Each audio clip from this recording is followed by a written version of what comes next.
palavra diz que a tua graça se renova a cada manhã. E neste horário, amanhecendo o dia, temos a certeza que ela se renova em nossas vidas.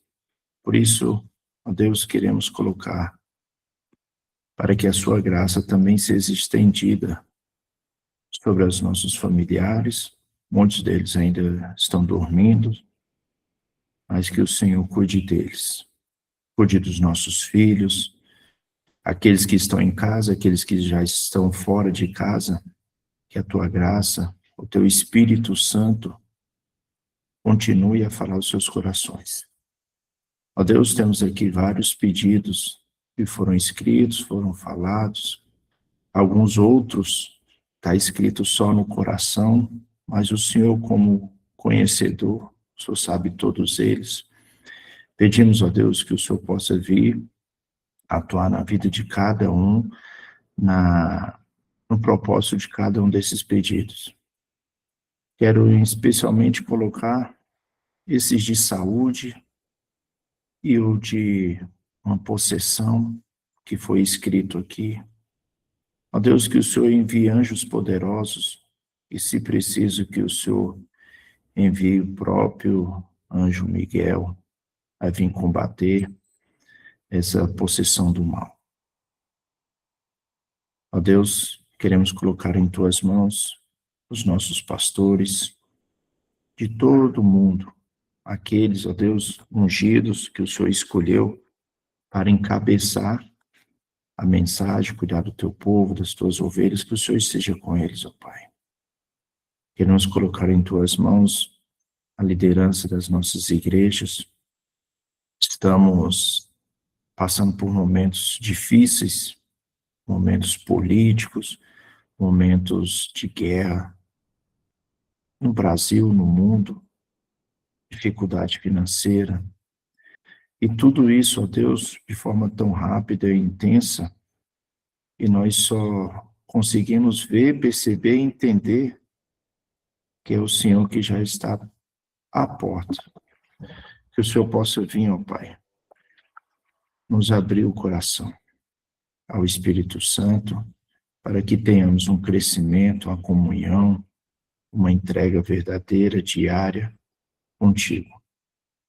Os tempos estão escuros, talvez nunca tivemos tempos tão sombrios, escuros como agora, que possamos despertar. Muitas vezes, ó Pai, despertar de um sono que nos traz comodismo, preguiça, uma dormência espiritual, que o Senhor nos desperte, por favor. Derrama o Espírito Santo em nossas vidas, como o amigo Reinaldo falou, que ele, ó Pai, venha inundar os nossos corações. Isso tudo nós pedimos, mais uma vez aberto a ouvir a tua voz através do pastor Gomide, que fale conosco mais uma vez, em nome de Jesus, amém. Amém. Obrigado, Túlio, por nos compartilhar essa linda oração. E na sua oração você realmente lembrou, né, os tempos sombrios que nós estamos vivendo, e realmente nós estamos em momentos delicados no nosso mundo, né? Precisamos estar buscando cada vez mais ao Senhor, né? E é por isso que nós estamos aqui. Nesse momento eu quero chamar aqui o pastor Gomide para estar conosco. Ele já se apresentou aqui, o pastor Gomide já falou conosco algumas vezes, né? Hoje ele mora nos Estados Unidos, está retornando ao Brasil, ele é professor ali na FAAMA, nossa faculdade, ali, é no Pará, né, pastor? Pará. FAAMA é no Pará, né? Uhum. Isso, no Pará. O pastor também trabalha, no momento está ali nos Estados Unidos, cuidando do Centro White, centro histórico ali, né? E o pastor, nesse momento, vai compartilhar conosco uma mensagem. Pastor, obrigado por ter aceito mais uma vez o convite de estar conosco. Que Deus o use e o abençoe poderosamente nesse momento. Muito obrigado.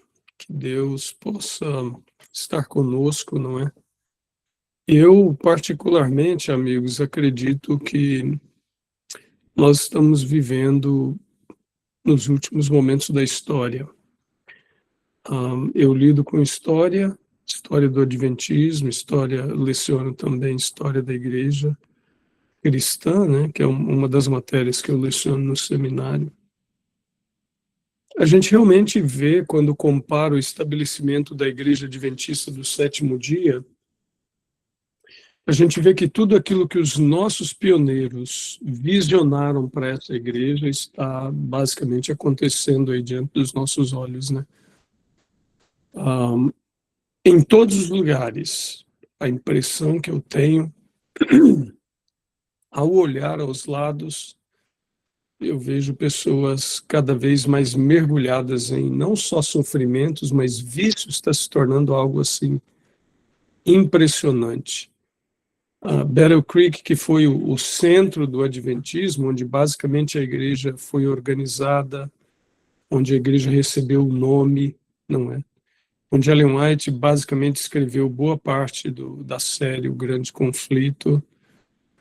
Aqui foi fundada, estabelecida, organizada a primeira igreja, que o nome foi dado, a primeira conferência geral, dízimos e ofertas foram formados aqui, reestudados a partir da Bíblia. Mas uma coisa que eu gostaria de chamar a atenção é que a nossa igreja, ela nasceu baseado na profecia. E aonde se perde o conceito profético da igreja, por que eu estou dizendo isso? É importante para nós, como pais, serem o pilar dentro da nossa família na questão profética. Porque, em realidade, a questão profética é o que norteia toda a interpretação da Bíblia. Tá? Não é a soteriologia, o estudo da salvação. O estudo da salvação é uma das chaves importantes, mas não é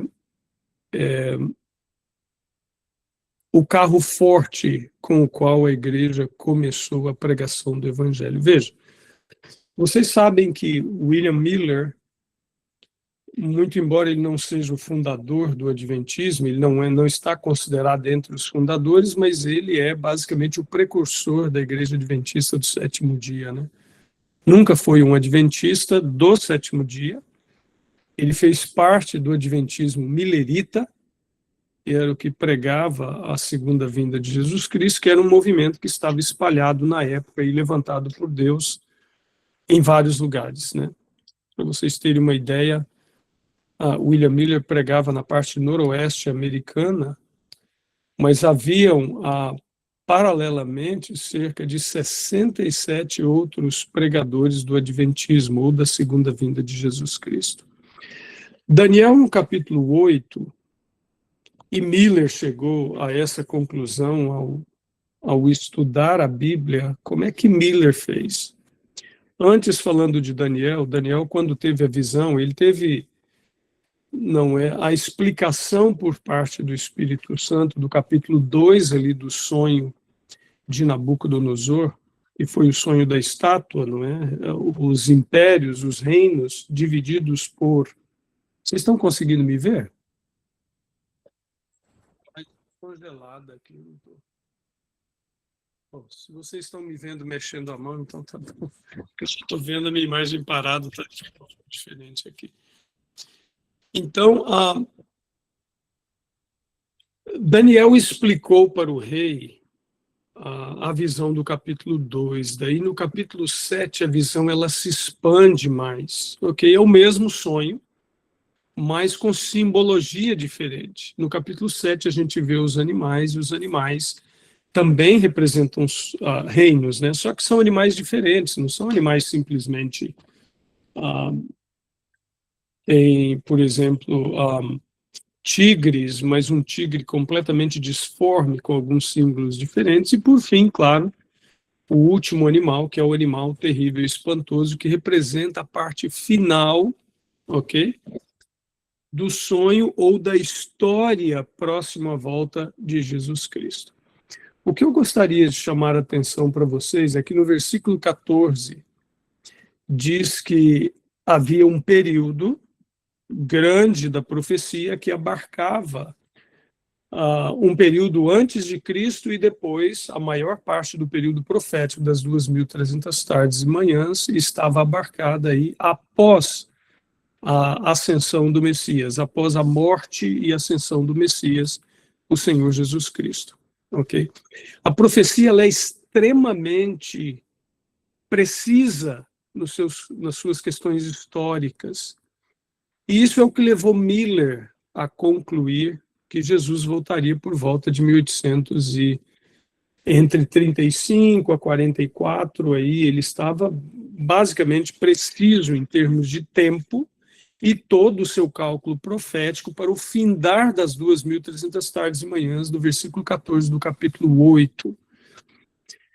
Daniel, ele não tinha muito entendimento do que a profecia significava, especificamente a parte final da profecia, e por isso ele ficou ali como que doente para saber o entendimento. No versículo 17, no versículo 17, o anjo que está lhe dando a interpretação diz para ele que ele não iria entender a visão, que a visão ela se referia ao tempo do fim. Ele não entenderia todos os detalhes. E isso foi o que o deixou enfermo, doente, porque ele queria saber o significado dessa visão.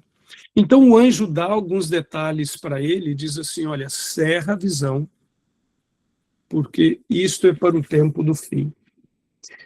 Os nossos pioneiros, eles entenderam essa questão do tempo do fim, porque ao cálculo da profecia, eles sabiam que com esse exacerbar do poderio do papado, especificamente começando ali em 538, vocês conhecem bem a profecia, quando o papado ele é estabelecido como um poder político em 538, ok? Então, o bispo de Roma, que é o Papa, ele se torna, então, um poder político estabelecido que nós chamamos de supremacia de poder religioso, ou supremacia eclesiástica, ok? Ele é reconhecido como o líder máximo do cristianismo em 538, e então começa ali os 1260 anos, que é o período de perseguição. Por que isso é importante? Porque, de acordo com Ellen White, quando a Igreja de Deus reavivar, quando a Igreja de Deus se unir novamente nessa união primitiva, que só virá com o derramamento do Espírito Santo. E esse derramamento, ele depende da nossa busca, ele depende da nossa oração, da nossa conversão diária enquanto pais. Porque a influência de um pai é muito maior do que a influência da mãe. Para vocês terem uma ideia, quando uma criança ela se converte, ok, e os pais não são adventistas, a influência chega a ser 12% de influenciar a família. Ainda porque os pais pensam assim, bom, eu tenho mais experiência, eu tenho mais sabedoria, especificamente no quesito religião, é muito difícil romper esse aspecto de uma religião. Eu conheço pessoas que vieram, por exemplo, aqui nos Estados Unidos, nós demos estudo aí para uma senhora que ela participava de tudo na Igreja Católica, ela era líder, e ela cantava no coro, ela participava da missa, ela era muito intensamente envolvida com todo o aparato eclesiástico ali da Igreja Católica, tá? E ela se tornou adventista numa série feita aqui na nossa igreja, ela se batizou. E eu conversando com ela, eu perguntei como é que foi esse processo de ruptura e deixar para trás. Ela falou, pastor, foi muito difícil, muito difícil. Ela disse, você romper com amigos de muitos anos. Eu frequento a mesma igreja há quase 40 anos, era uma senhora de 70 e poucos anos. Ela disse, eu nasci católica, eu participei de todos os processos da igreja. Agora, de repente, através do estudo da profecia, eu descubro que não é a igreja verdadeira. Foi um turbilhão na minha cabeça, foi muito difícil. Irmãos, os nossos pioneiros, eles Eles não fundaram uma igreja, eles não estabeleceram uma igreja. Para vocês terem uma ideia, eles lutavam contra a organização da igreja em termos de não quererem organizar a Igreja Adventista do Sétimo Dia oficialmente, o que aconteceu aí, não é, a organização no dia 21 de maio de 1863, e eles já vinham do movimento ali milerita, após o desapontamento de 1844, por exemplo, que foi em outubro, 2 meses depois, em dezembro, Ellen White começou a receber visões, a igreja não existia, ok? Eles eram um bando de crentes de várias congregações dispersos, por conta do grande desapontamento, eles não poderiam voltar para suas igrejas originais, eles não eram aceitos, eram por causa da crença da volta de Jesus, e depois do grande desapontamento, como eles começaram a juntar-se novamente para entender o porquê Jesus não havia voltado, que a profecia das 2.300 tardes e manhãs de Daniel 8,14 havia se cumprido em termos de tempo dela terminar, mas, em realidade, agora minha imagem voltou aqui, mas em termos do evento, eles não estavam corretos, eles voltaram para as Escrituras e começaram a entender. Então, eles viram que esse tempo do fim, a abertura do tempo do fim, que era o final das 1.260 tardes e manhãs, ou anos proféticos, que dava a abertura do tempo do fim em 1798, não é? Com o aprisionamento ali de Pio VI, o Papa, por um general de Napoleão, o general Berthier. E então começa a abertura do tempo do fim. Por que isso é importante? Porque, de acordo com a profecia, o que o anjo falou para Daniel é que o entendimento pleno dessa profecia só se daria após 1798. Okay? E por que isso é importante para nós? Porque depois desse período, okay, as pessoas se voltariam a entender, eles não entendiam. Os protestantes tinham uma coisa em comum. A grande maioria deles, eles tinham o conceito histórico linear, que foi herdado, inclusive os judeus, eles são os que contribuíram com esse tipo de interpretação. Então, todo o protestantismo e muitos do catolicismo interpretavam a Bíblia nesse sentido linear, que é o sentido profético da profecia, não é? Especificamente a profecia das 2.300 tardes e manhãs, que começa em 457 a.C., e vai até 1844. Não adianta tentar fazer cálculos diferentes, não há como. Se toda pessoa que estuda as Escrituras é honesto na sua pesquisa, ele vai chegar à conclusão das mesmas datas, sem nenhuma interferência de teólogos, e cá para nós, eu sou teólogo, eu vou dizer uma coisa para vocês, às vezes os teólogos, eles mais atrapalham do que ajudam, porque eles trazem ideias preconcebidas e embutem no texto. Okay? Então, essa ideia preconcebida de Miller, de que Jesus ele estava voltando aí, nesse período do final das 2.300 tardes e manhãs, para purificar a igreja e a terra, que era, de acordo com ele, o santuário a ser purificado, foi o que levou ao erro. Foi um dos pequenos erros que ele cometeu, um grande erro, mas pequenos em termos de tempo profético. Okay. Por que isso é importante?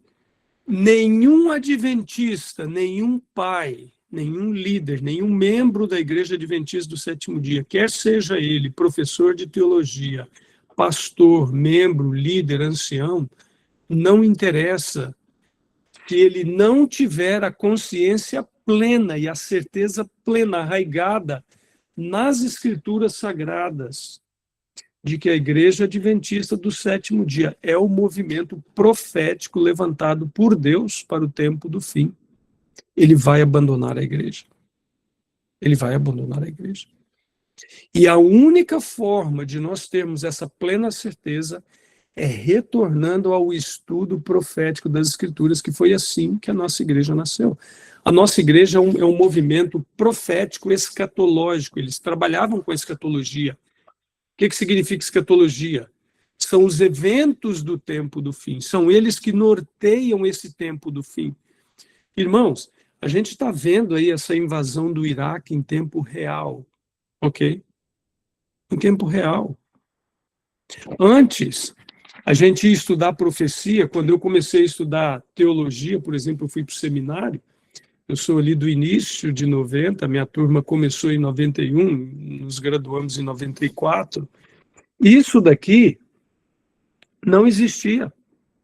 Celulares, basicamente, não, a gente não tinha noção, para vocês terem uma ideia, a internet não era algo tão franqueado assim, era mais para especialistas, pessoas que lidavam com computação, e era algo que vocês sabem que não era veloz. Hoje estão bombardeando, você está vendo em tempo real, você está vendo a profecia. Nós temos aqui na América uma fundação, ela se chama Heritage Foundation, ou seria uma instituição para restabelecer as bases ou os fundamentos, ok? Herança, esse heritage, a palavra heritage quer dizer herança, a herança dos fundamentos, é uma instituição com non-profit organization, sem fins lucrativos, ok? Ela trabalha especificamente para unir algumas coisas. O Estado com a religião e especificamente também para trabalhar com os unions, que são os sindicatos aqui dos Estados Unidos. Ok. Ela tem a sua sede ali em Washington, eu já passei em frente à sede, mas o que é impressionante é que eles têm feito um trabalho dessa ponte entre católicos e protestantes, especificamente trabalhando com os líderes protestantes, para poder eles forçarem o estabelecimento de um dia de descanso, que é o domingo, de acordo com eles, e eles estão usando alguns álibis bem interessantes. Okay? Primeira premissa, a felicidade da família. A família precisa estar unida.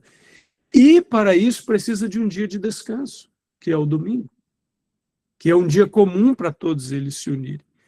Segundo, melhores condições de trabalho e descanso para os trabalhadores, os sindicatos. Por que isso é importante? Ellen White diz que uma das instituições que faria um papel de cumprimento profético no tempo do fim, muito importante, seria os unions, os sindicatos. E isso está acontecendo aqui agora. Eu estou vendo isso acontecer sob os meus olhos. Tá? A gente estudava a profecia, a gente tentava aprender ali, memorizar as datas, tudo aquilo que é importante. E Ellen White fala que nós precisamos dar atenção ao estudo profético, porque eles nos abrem os olhos, não por causa dos eventos, não por causa das bombas, não por causa das guerras que a gente está vendo aumentar aí, até risco aí de uma terceira guerra, etc., né? Envolvendo coisas nucleares e bombardeamento.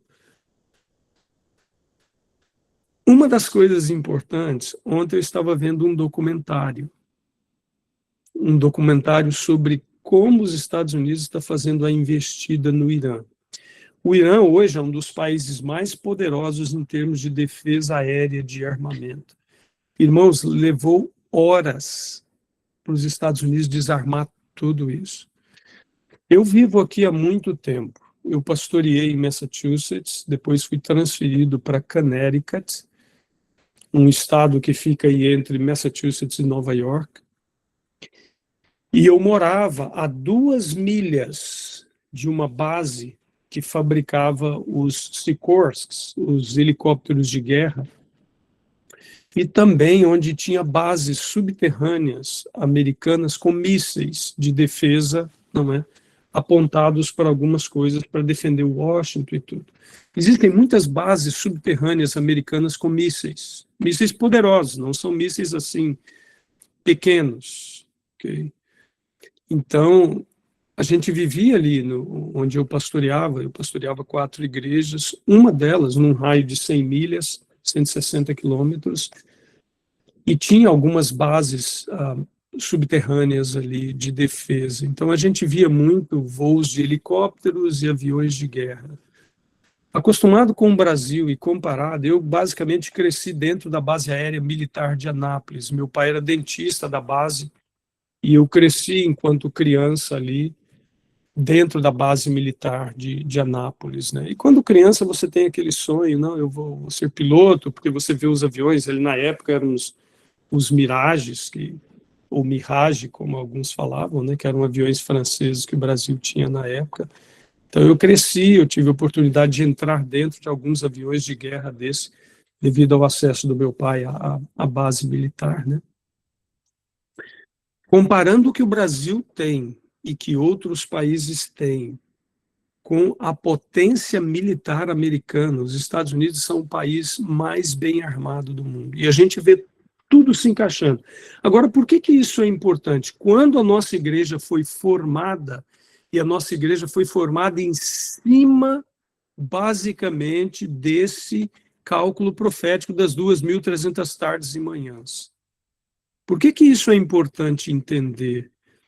Porque na época em que nossos pioneiros chegaram à conclusão que os Estados Unidos da América do Norte era a segunda besta que daria poder político, poder de armamento, poder de perseguição, poder de colocar leis, Estados Unidos era basicamente nada, ok? Era um país que estava nascendo que ninguém, de forma sã, diria, não, isso daqui vai se tornar a segunda besta que vai dar poder à primeira besta para perseguir novamente. Veja, irmãos, hoje vocês sabem que se uma pessoa ela começa a fazer muito barulho, corta-se o salário dela, ela fica sem salário, ela fica sem ter como se mover. Basicamente, quase ninguém hoje usa cash, usa dinheiro vivo. Então, o cenário está todo armado. Estados Unidos tem um poder de influência tremendo, de guerra, de poderio militar, de destruir. Eu estava vendo ontem o processo como eles estão massacrando o Irã. Ok? Para terminar com o regime ali, o Hezbollah e também ali Hamas e etc., tentando terminar com tudo isso. Então, o poderio está armado. Essa Heritage Foundation está dando os últimos nós da ponta profética para poder melhorar a qualidade de vida dos trabalhadores, dos sindicatos, dos pais de família, para que eles possam voltar e ter tempo junto com a família, e a família tem um dia em comum. A profecia está se cumprindo diante dos nossos olhos. E enquanto pais, eu particularmente, irmãos, quando eu estudo a profecia, o meu coração ele treme de respeito por ver a precisão da palavra de Deus. E eu não estou falando agora de uma pessoa já entrando aí na fase sênior, como diz os americanos, não é? Daqui a alguns 8 meses eu já terei 60 anos de idade, então vou estar entrando aí na fase sênior, né? A nossa igreja começou com gente jovem. 3 foram os fundadores principais, Tiago White, Ellen White e José Bates. José Bates era o único, mais ou menos, idoso, que tinha pouco mais de 40 anos. Ellen White era uma adolescente, basicamente. Tiago White era um jovem adolescente de 20 e poucos anos. Então, essa gente foram os que fizeram o cálculo profético, os jovens que fizeram o cálculo profético. E hoje, infelizmente, às vezes eu vou dar palestras em algumas igrejas, os jovens não sabem. Eles não conhecem identificar o tempo em que vivemos na profecia. Você mostra a foto de um pioneiro da Igreja Adventista do Sétimo Dia, eles não sabem dizer o nome. E se nós não soubermos identificar a nossa história profética, nós não conhecemos o nosso futuro. Porque é o conhecimento da história, da profecia, e também especialmente o tempo escatológico, os últimos momentos de Daniel capítulo 2, de Daniel capítulo 7, o final da profecia, é que a gente vai identificar. E eu não estou falando de coisa impossível, viu, irmãos?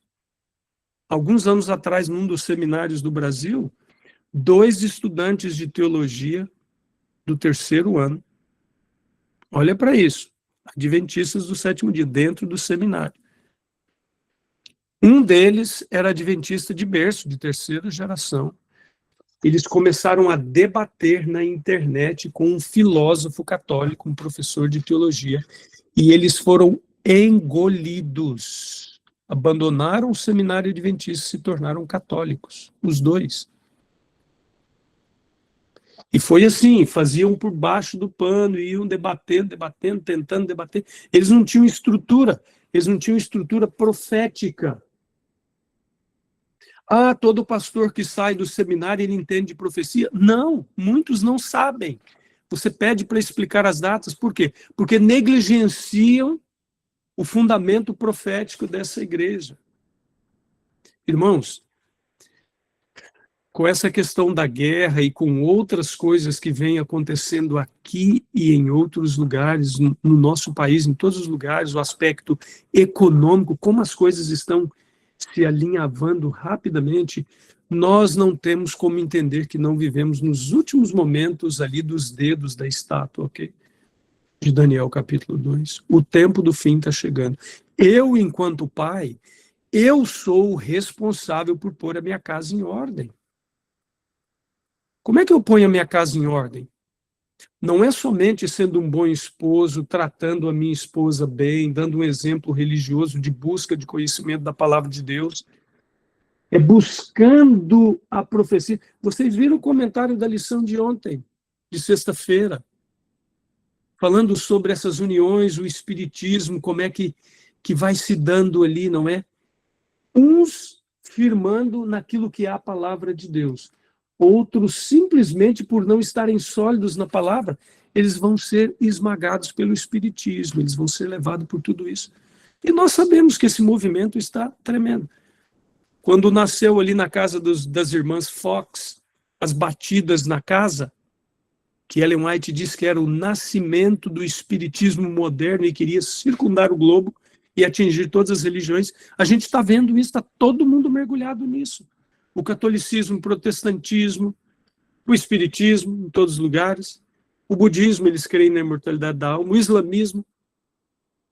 Os judeus, hoje, creem na imortalidade da alma. Está todo mundo virado. Nós somos dos únicos loucos que não acreditam que a alma é imortal, que a única condição de imortalidade para a alma é permanecer em Cristo, ser ressuscitado e em Cristo ter a vida eterna. E tudo isso está dentro da profecia aí do tempo do fim. Sabe, eu procurei fazer isso com meus filhos e de vez em quando a gente tem algumas discussões aí teológicas, onde a gente entra e discute. Alguém escreveu aqui, está se alastrando de várias formas. Sim, verdade. Irmãos, eu tenho presenciado coisas que, quando eu estudava teologia, eu bateria boca com meus professores, porque eu fui um aluno assim, eu batia boca e eu dizia para eles, não, professor, eu não concordo com o senhor, isso não vai acontecer. Eu via alguns professores, eu tive um professor, irmãos, que eu bati boca com ele, porque ele disse o seguinte, veja, tem algumas coisas que vão acontecer dentro da nossa igreja. Ele começou a falar, por exemplo, dessa questão de gênero, que nem se falava, era macho e fêmea e havia algumas coisas naquela época.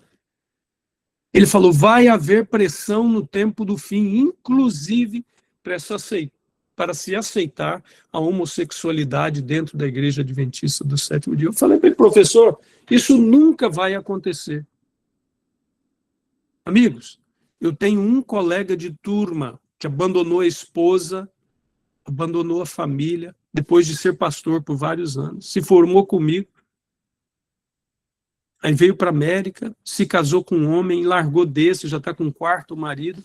Hoje ele é um pastor assistente, aí no Brasil e aqui na América, casado com um homem, e essa igreja adventista, de acordo com eles, que estão tentando fazer esse push aí, de um professor que foi professor do seminário que saiu, que era professor ele no NASP, hoje ele é o pastor principal desse movimento aí, e eles fazem casamentos de mulher com mulher, homem com homem. Esse push está acontecendo, às vezes até por parte de alguns teólogos para se aceitar.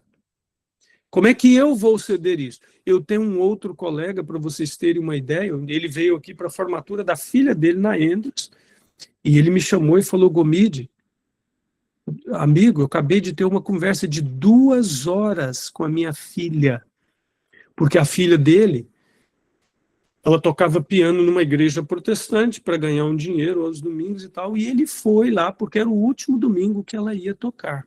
Aí, nesse último domingo, para vocês terem uma ideia, ele chegou lá e, ao entrar na igreja, já achou estranho, porque o diácono estava na porta, não era uma igreja adventista, assim, entregando cruzes para a pessoa colocar na lapela aqui, cruzes com um lacinho cor-de-rosa, e a cruz era cor-de-rosa. Ele falou, não, não, muito obrigado. Ele já ficou assim, né? O pastor levantou para pregar, a plataforma pronta, ele falou, Gomide, você não vai acreditar. O pastor levantou para pregar, e ele, antes de pregar, apresentou o marido dele. E ele estava tentando passar para a igreja que a homossexualidade não era um problema, e ele era o pastor ordenado daquela igreja, acho que uma igreja luterana. E ele ficou ali parado, e a filha tocando piano. Na hora que fizeram isso e foram servir a Santa Ceia, a filha pegou a cruzinha, colocou aqui e bebeu os símbolos ali da ceia, né? Bebeu e comeu e tal. Eles fazem sem lava-pés, etc. Quando chegou em casa, ele foi conversar com a filha. A filha estudou a vida inteira em escolas adventistas, desde o pré-primário até o mestrado que ela fez aqui. Okay? E a filha começou a argumentar com ele, não, pai, eles se amam, Deus entende. E ele foi mostrar, não, filha, isso é uma abominação diante dos olhos do Senhor. Amigos, as coisas estão acontecendo debaixo dos nossos olhos. Nós vivemos numa geração que está tão mergulhada na internet, eles têm acesso a tudo que eles querem na palma da mão, desde pagar contas, de fazer transferências, aplicações bancárias e acesso a qualquer site e tudo. O mundo está inundado de pressão para destruir a família solidificada nas Escrituras. Para tentar. A nossa única segurança é a guia do Espírito Santo, estabelecido no cálculo profético, porque é o cálculo profético que nos leva a entender que Deus está guiando a história, assim como ele escreveu no passado, assim como ele levantou uma igreja no passado. Eu preciso ter, enquanto pai, como líder na igreja, como pastor, como membro, eu preciso ter essa convicção tão grande de que o autor das Escrituras está cumprindo o tempo final da história. Se eu não tiver as minhas raízes solidamente aprofundadas na Escritura, amigos, eu não vou conseguir guiar minha família. Ele falou para mim, Gomide, eu fiquei 2 horas mostrando para minha filha, através da Escritura, e ele é pastor. Ele falou, eu não sei onde a coisa foi, ela estudou sempre em escola adventista, nós sempre cuidamos, e agora está com esse conceito. Sabe, amigos? Pedro, ele disse com sinceridade de coração, Senhor, eu vou contigo até a morte. Jesus falou, não, Pedro, o galo vai cantar, mas antes que ele cante, você vai me negar 3 vezes. Existe uma força dentro do coração humano que não tem como eu dizer não. A única forma é se meu coração é controlado pelo Espírito de Deus, arraizado ou enraigado na palavra de Deus. Se eu não tenho convicção para a minha vida, como ter convicção se eu não tirar tempo? Como ter convicção se eu não busco entender a Escritura em comunhão com aquele que é o autor da Escritura, que é o Espírito Santo? se eu não recebo diariamente uma porção dobrada, tudo fica cosmético, tudo fica externo. Meus filhos, eles não podem olhar para mim e me ver como uma pessoa na igreja e como outra pessoa em casa. Eu tenho que ser a mesma pessoa na igreja quando eu abro a palavra de Deus para instruir outros. Eu tenho que estar instruindo a mim mesmo diariamente na busca do conhecimento da palavra e do estudo e do tempo e do conhecimento de Deus, entregando o meu coração para que meu coração seja um coração segundo o coração de Deus. E assim eu vou guiando a minha família. Irmãos, por que eu estou discutindo isso? Eu sei que isso seria campo para uma semana de oração sobre estudo profético, mas a profecia é o que segura, ok? Meu filho mais velho, ele trabalha no Centro White lá, e ele é responsável por responder as perguntas de todo mundo do mundo que envia para ele sobre Ellen White, né? Ele assumiu o lugar do Tim Poirier, que ficou lá por 40 anos. Ele falou: pai, aparece cada pergunta que o senhor não tem ideia. Aparece cada pergunta. E ele disse uma coisa para mim que alegrou meu coração, né? Ele está crescendo, está aprendendo, ele tem apenas 23 anos. É muito estudioso, mas ele disse para mim assim: pai, é impressionante a mente de Ellen White. Quanto mais eu estudo para responder as perguntas, eu vejo quanto mais Deus guiou essa mulher, como Deus tem guiado a igreja de Deus. Okay? Irmãos, o conhecimento da palavra de Deus que Ellen White tinha, ela recebeu do Espírito, para dividir e para guiar a igreja de Deus. E o conhecimento que eu preciso ter, eu posso ter o mesmo privilégio de ser guiado pelo mesmo Espírito. Pelo mesmo Espírito. Sabe qual é a promessa? A promessa é que o Espírito seria derramado sobre nossos filhos e nossas filhas. Eles vão assumir. A gente vai pendurar a chuteira se Jesus não voltar nos próximos anos. O que eu espero que seja breve. Porque quando eu olho para o lado, aqui nessa cidade, onde a nossa igreja nasceu, basicamente, onde ela foi organizada, onde ela recebeu o nome, é um dos centros da maconha dos Estados Unidos. Tem várias lojas espalhadas, você vê avião passando com faixas, fazendo propaganda de lojas de maconha. Onde você vai, você sente cheiro de pessoas. Eu estava conversando com meus filhos e falando: nossa, aqui essa cidade cheira gambá, porque é o mesmo cheiro, né? E o Samuel falou: não, pai, isso é maconha mesmo. Ele falou, eles comportaram aqui, né, para ajudar a pagar os estudos, várias férias. Ele falou: a gente ia comportar no estacionamento do Walmart, e as pessoas ficam fumando maconha ali no parking lot, no estacionamento. Então, onde você vai, tem um cheiro. Satanás está destruindo a mente das pessoas com drogas, com vícios, para que quando eles se deparem com o conhecimento da palavra, a mente não tenha condições de enxergar que o Senhor está próximo a voltar. Amigos, nós precisamos orar a cada dia, sem cessar. Seus filhos, suas filhas, precisam ver você de joelhos diante de Deus, diante da palavra, debruçado na palavra, buscando o conhecimento da palavra, buscando o conhecimento profético que identifica que nós vivemos no tempo do fim. E Daniel 8,14 é a base que Miller teve para interpretar depois o Apocalipse. E nós sabemos que o capítulo 14 de Apocalipse, onde existe a identidade da igreja adventista como igreja verdadeira, está baseado na profecia escatológica de Daniel 8,14. Então, o meu desejo para você, enquanto homem aí de valor, homem que é a coluna da sua família, e também a sua família, parte das colunas da igreja, sabe, o pastor ele não faz nada sem os líderes, sem os pais. Homens, quando se juntam, eles têm um poder tremendo de convencer corações. Quando um homem é um homem honesto, balizado pelo conhecimento da palavra de Deus e pelo poder do Espírito, as pessoas param para ouvir. Os jovens param para ouvir. Ah, porque não fala a linguagem do jovem, não interessa, o que o jovem quer ver são olhos sinceros, são palavras coerentes, são pessoas que põem em ordem a sua própria casa.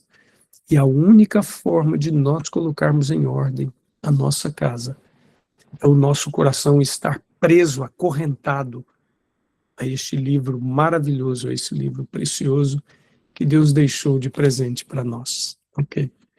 O meu desejo é que cada um dos pais desse grupo da nossa igreja, espalhados aí pelo Brasil, tenha o coração cativo e a mente cativa pela palavra de Deus. Eu termino com as palavras de Lutero. Quando ele foi julgado ali, quando eles colocaram seus livros e falaram, você renega isso daqui? Ele disse, como poderei eu renegar? Se cada livro tem, não é um caráter diferente e denuncia algo diferente. Mas se vocês puderem provar pelas escrituras que eu estou errado, eu renegarei. Caso contrário, a minha palavra, a minha mente está cativa à palavra de Deus. Essas foram as palavras de Lutero. Essas devem ser as nossas palavras. A nossa mente está cativa pela palavra de Deus. É a bússola segura, é o que pode balizar a vida dos nossos filhos, porque eles vão assumir os nossos calçados. Eles vão continuar a carreira. Se Jesus não voltar em breve e a gente baixar a tumba, eles têm que dar continuidade a isso. E vai depender de nós passar esse legado. Deus te abençoe. Esse é o maior legado que você pode passar para a sua família. É um joelho dobrado, uma oração sincera e um coração cativo à palavra de Deus e à guia do Espírito Santo. Que Deus te abençoe. Amém. Pastor Gomide, que mensagem tremenda para o tempo que nós estamos vivendo.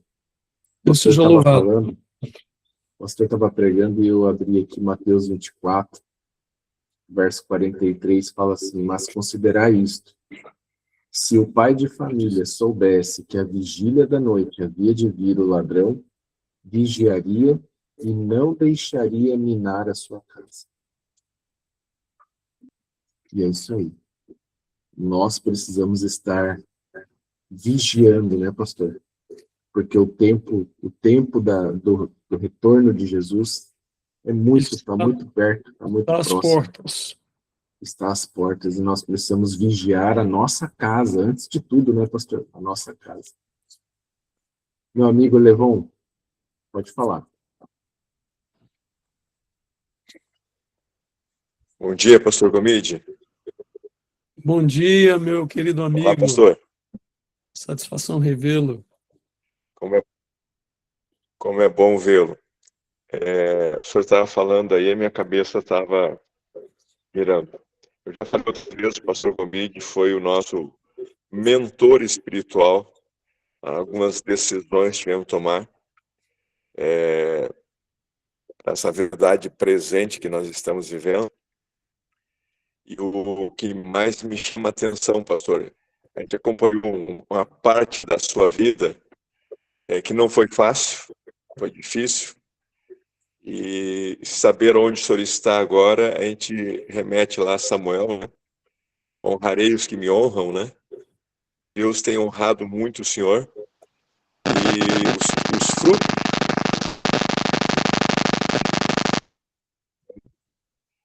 o Jonas agora na conferência lá, né? O Samuelzinho despontando. Então, assim, a gente vê uma família bem ordenada e vê um homem de Deus, não estou falando isso para engrandecer o senhor, mas pelo que a gente nota pelos frutos. E essa mensagem que o senhor deixou hoje é uma mensagem poderosa. E realmente, nos tempos que nós estamos vivendo, se nós não tivermos as raízes embasadas na palavra, seremos qualquer ventinho de filosofia e teologia vai nos derrubar. Que Deus continue lhe abençoando, abençoando a Angélica, os seus filhos, e sabe que o Senhor mora no nosso coração. Foi muito bom ouvir mais uma vez. E eu te traz muitas vezes esse homem que fala para nós, tá? Muito obrigado, meu amigo. Deus seja louvado. Obrigado pelas palavras. Deus seja louvado. Pastor Gomide, muito obrigado mais uma vez, que Deus o abençoe seu ministério, nós vamos estar aqui em oração por você, para que o Senhor possa conduzir aí a sua jornada, Estados Unidos, Brasil. O importante é que o pastor esteja e continue, né, pregando, dando o sonido certo à mensagem. Acho que esse que é o fundamento, né, falar o que nós precisamos ouvir, e não aquilo que muitas vezes os nossos ouvidos querem ouvir. Eu sinto que muitas Amém. vezes os nossos pastores, talvez pela pressão, não sei, pelo comodismo, né, preferem algumas pregações mais leves, né, e a gente está muitas vezes aí necessitando de alimento sólido e comendo papinha de criança, né. Então nós precisamos realmente nos alimentar da palavra, daquilo que nos mantém, né, e aquilo que nos identifica, né. Eu creio que a questão profética, né, entendermos a profecia, o tempo em que nós estamos vivendo, é o que nos identifica como remanescente, como povo, né. Deus É continue verdade. abençoando. É verdade. Meu amigo Sandro, queria falar, Sandro? Aproveitando o gancho aí, Felipe, feliz sábado a todos os amados. Sábado. Vendo essa questão aí, o pastor falando de homossexualismo e tal, né? Essa questão é complicada, porque esses dias aí eu estava assistindo um pastor da Novo Tempo, ele contando que ele, de uma noite no programa da Novo Tempo, estava falando sobre homossexual, e quando ele menos esperava lá, chegou um processo da justiça para ele, né? Uhum. Ele contou, né, que o processo chegou, ele não sabia de nada, e os advogados da nossa igreja trabalhando em cima do caso, e ele sem saber de nada, e estava com esse processo nas costas. Só soube quando ele foi livrado do processo pelo juiz lá, né? Que o juiz pegou a Bíblia lá e foi ver, e tudo que ele falou em relação à palavra de Deus, que Deus não aceitava esse tipo de pessoa no céu. E aí, com tanto argumento que o juiz viu ali dentro da palavra de Deus, deu o processo ganho para ele, né? Uhum. E outro tema que estava, o que o pastor Wesley falou, que é essa questão dos pais, é o exemplo dos filhos. É triste quando a gente vê assim, dentro da nossa igreja, os pais incentivando, apoiando os filhos que já têm ali seus 14 anos, 15 anos, 16 anos. Eu trabalho com desbravador de 10 a 15 anos, há 30 anos, e eu vejo pais ali incentivando os filhos dentro da igreja levar aquele livro de Harry Potter, essas histórias de Nárnia, no JA ali, ou na quadra do colégio, os filhos estão com aqueles livros grossão, que não tem nada a ver com a nossa igreja. Em vez de estar com um grande conflito na mão, tá, parábolas de Jesus, os pais estão colocando nas mãos dos filhos os que eles querem. E essa série de Harry Potter é cheia de espiritismo. É bruxaria e espiritismo puro. Sim, eu fico olhando assim, eu fiquei bobo. Esses dias eu estava na igreja e o filho já grande com esses livros na mão, e aí eu falando com o pai deles, não, a gente deixa, ele quer ler e não sei o quê, e para baixar a caixa de fósforo, e rapaz, cara. Uhum. Aí, tipo, foi falado aí que os jovens da igreja serão o futuro da igreja. Hoje em dia a gente já vê as pregações que os jovens da igreja é o presente da igreja, é o futuro hoje, não lá na frente. É Uhum. hoje que os jovens têm que ser o futuro. Verdade. Obrigado, Sandro. Obrigado pela sua participação aí, meu amigo. Deus abençoe. Amém. Desafio, né? Seja Todos louvado aí. nós temos aí, né? Vou dar aqui a chance para mais dois amigos participarem para nós, antes de nós finalizarmos. Não, mais um. É o Abraham. Abraham. Olá, amigo. Bom dia, posso falar? Pode falar, amigo. Bom dia. Olha, a princípio, bom dia. Uma alegria muito grande escutá-los. É muito bom ouvir, mesmo que seja por minutos, vocês. Pastor, é uma pergunta que me faz refletir sempre. É a seguinte. O senhor falou algo agora há pouco sobre o entendimento. Pastor, como devo conduzir o meu entendimento de agora, neste momento, e o meu eu? Porque sempre precisa falar o meu eu, a minha realidade, as minhas circunstâncias, o mundo real, que é muito mais duro do que meu entendimento. Muitas vezes o meu entendimento só vai me dar problemas, só vai me trazer problemas, porque o mundo real é muito duro. Como o doutor Elevon, como também é da área da saúde, nós, médicos, estamos o tempo todo em contato. Acredito que eu muito mais do que ele, talvez por trabalhar na UTI neonatal, na UTI pediátrica, mais dos 60% são homossexuais, né? Então, você não pode, às vezes, ficar distante dessa rotina, desse hábito. Então, às vezes, a pergunta é, certo, eu entendi, perfeito. Mas eu não posso ser como eu entendi, preciso ser como o mundo é. Porque agora, isso é muito complicado. Isso não falo tanto por mim, porque acredito que consigo me posicionar ficando calado e pronto. Mas assim, eu vejo muitos amigos da igreja, acredito que eles entenderam até muito mais do que eu. Mas saiu da igreja, pronto, acabou. Aonde fica o entendimento e onde fica o meu eu?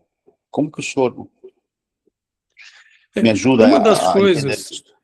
veja, quando a gente vê Jesus, como é que Jesus se mesclava com as multidões, né? Ellen White diz que Jesus se misturava com as multidões, satisfazia-lhes as necessidades e então dizia, vinde e segue-me. É claro que, por exemplo, você como médico, meu irmão, que trabalha com essas pessoas, você não vai chegar batendo nessas pessoas. Essas pessoas são candidatos ao reino dos céus? Qualquer pessoa. A Bíblia diz que Deus não tem prazer na morte do ímpio, mas que o ímpio se converta do seu mau caminho e viva. É claro que num parâmetro bíblico, a igreja ela não pode aceitar, por exemplo, assim como a igreja não aceita que um pai ele tenha duas mulheres ou que ele viva adulterando e ao mesmo tempo esteja numa condição normal de líder na igreja, etc., ou de membresia, a igreja não aceita, porque são padrões morais contrários. Okay? Parece utópico, porque Satanás está tentando destruir o mundo e pregar que essas coisas, a homossexualidade, como foi mencionada aí pelo Sandro, agora também o irmão aí, não é? Ao lidar com pessoas assim que recebem dessa forma. Você não vai chegar batendo nessas pessoas. Primeiramente, as pessoas têm que ver em nós algo a mais que elas podem ter, para que elas possam ser atraídas. Não é chegar batendo e acusando essas pessoas, primeiro porque elas não têm conhecimento da palavra de Deus, a grande maioria delas, ok? Dentro da igreja a gente ainda pode ir instruindo, orientando, porque existem esses problemas reais também até dentro da igreja, não existem só fora da igreja, existem. Algumas famílias amargam esses problemas. E um pai de uma pessoa assim, de uma menina ou de um menino que carrega esse problema, ele vai simplesmente chutar a pessoa e destruir a pessoa? Não. Ele vai trabalhar com ela baseado na palavra de Deus, pouco a pouco, para que ela seja convencida que não interessa o tipo de pecado que a pessoa tem. Porque o Espírito Santo, ele é o poder para ajudar a transformação de qualquer pessoa, seja ela homossexual, seja ele um adúltero, seja um roubador, seja um mentiroso, seja um assassino, seja um viciado em droga, porque se o evangelho não é poderoso para transformar qualquer tipo de vida, então o evangelho não é poderoso de forma alguma. Não serve para esse aqui, que cometeu adultério, serve para esse aqui que é um mentiroso, serve para esse que roubou, serve para esse que foi um assassino, ou para esse que foi um viciado em droga. Ah, mas para o homossexual não serve. Eu conheci aqui na América, inclusive aqui próximo da Andrews, que fica a 80 milhas daqui de Battle Creek. Desculpem, deu uma engasgada aqui. Existe uma organização fundada por ex-homossexuais que foram adventistas no passado, retornaram para a igreja e que hoje trabalham para pregar para esse tipo de grupo. Ok? Eles estão fazendo um ministério para recuperar pessoas assim, porque eles entenderam realmente que esse não era o caminho. E eles confrontam essas pessoas. Claro que eles são um testemunho vivo daquilo que a palavra de Deus pode fazer por qualquer pecador. Okay? E a igreja ela procura trabalhar nesse sentido, ela procura dialogar com as pessoas. Por exemplo, lá no Novo Tempo, ao mesmo tempo que eles pregam que existe um padrão bíblico de família e de casamento, eles pregam que há possibilidade de qualquer pecador que, se arrepender, se entregar à guia de Deus, ele pode encontrar perdão, ele pode encontrar mudança e ele pode, sim, encontrar restauração. Claro que em determinados momentos, o Sandro até mencionou do processo aí, no tempo final a gente tem visto como juízes são compráveis. Muitas pessoas vão para a cadeia por pregar a verdade. Inclusive por pregar a verdade do sábado, que vai ser tão inconveniente como pregar contra esse modelo opcional de família, ok? A gente vai ter que falar a verdade. É inconveniente, é difícil. E trabalhar com pessoas assim não é fácil, como qualquer pecador. Eu já visitei, eu já tive membros que os filhos eram viciados em drogas e era um trabalho difícil, okay? De tirar o jovem das drogas, assim como é de tirar de determinados estilos de vida. Não é fácil, não é uma brincadeira, essa é uma guerra contra o mundo das trevas e Satanás está tentando ganhar terreno a cada dia mais, inclusive dentro do seio da igreja. São realidades difíceis e amargas, mas a gente precisa lidar com elas com amor, com carinho, porque uma pessoa, quando está lá no poço, a gente não ganha tacando mais pedras nela, a gente ganha dando a mão, dando tempo, mas para dar a mão e dar o tempo, nós primeiramente precisamos estar sólidos em Deus e com o coração inteiramente comprometido com a palavra de Deus. Ok? Bem, Pastor Gomide, muito obrigado. Obrigado pelo seu tempo, obrigado pela explanação, pelas explicações. Que Deus continue lhe abençoando. Gostaria de pedir para o pastor orar por cada um de nós nesse momento. Vamos orar. Vamos orar. Nosso Deus e Pai, nós agradecemos ao Senhor pela oportunidade, pelo privilégio de chamarmos ao Senhor de nosso Pai. Nosso Pai que nos amou antes que nós tivéssemos um coração propenso à Tua palavra. Tua palavra diz que o Senhor nos amou quando nós éramos ainda inimigos, enviou o Seu Filho para morrer em nosso lugar. Nós não éramos com o coração aberto, nós não tínhamos a tendência à religião, de buscar, nós não temos. Naturalmente, nós sabemos que o nosso coração é mau, enganoso, mais do que todas as coisas. E por isso, Senhor, nós queremos, conforme o doutor Abraão mencionou aí, o nosso eu real, a nossa batalha real. Nós queremos submeter o nosso eu, nós queremos submeter as nossas vontades, os nossos desejos, queremos ter um coração puro, queremos rogar que o Senhor transforme o coração de cada um dos homens deste grupo, para que cada um se torne um pilar a cada dia, não somente dentro da própria família, mas também dentro da igreja e nos lugares onde eles têm uma zona de influência na sociedade. Transforma o nosso coração, dá-nos um espírito reto e ajuda-nos a viver conforme a Tua palavra e a colocar a nossa vida diante do Senhor a cada dia, na busca, na consagração e também a família de cada um de nós. Não merecemos as tuas bênçãos, mas rogamos que o Senhor esteja conosco. Derrame sobre nós o Espírito Santo e nos dê a paz do Senhor e um bom sábado hoje, em nome de Jesus. Amém. Amém. Queridos, que Deus abençoe a todos. Um feliz sábado. Pastor Gomide, mais uma vez, muito obrigado pela Eu que parceria agradeço aí pelo convite. com Deus esse seja ministério. louvado. Amém. Muito obrigado, pastor. Que Deus o abençoe e abençoe a cada um. Semana que vem nós estaremos aqui novamente. Nós teremos a alegria de receber aqui o pastor Geraldo Magela, pastor conhecido aí também, fala muito sobre família. Ele vai estar aqui conosco, abrindo a palavra de Deus. Deus abençoe, amigos. Feliz sábado. Amém. Eu acho que o Rafael Knitz, acho que é Desculpa, não vi Knitz. aqui. Rafael? Tua Aqui. mão. Quer falar, Rafael? Só abrir o áudio.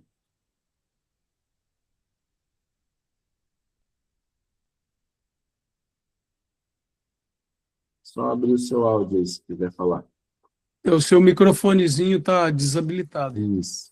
Eu apertei errado aqui, desculpa, só queria reagir ali à Legal. palestra. Muito obrigado, foi de bom proveito. Foi minha primeira vez aqui e serei mais assíduo. Muito obrigado pela participação. Legal. Deus seja louvado, Rafael. Amém. Amém. Estamos aí, Rafael, todo sábado, tá? Deus abençoe Com certeza. bem e sempre, todo sábado.